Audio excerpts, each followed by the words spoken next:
Go,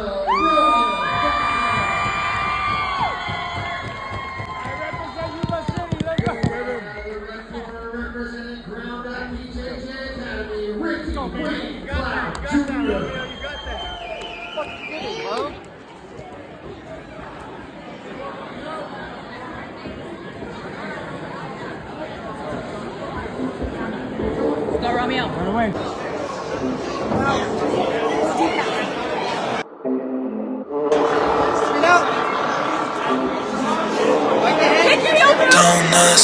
Don't scream now.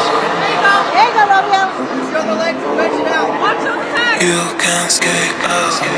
No!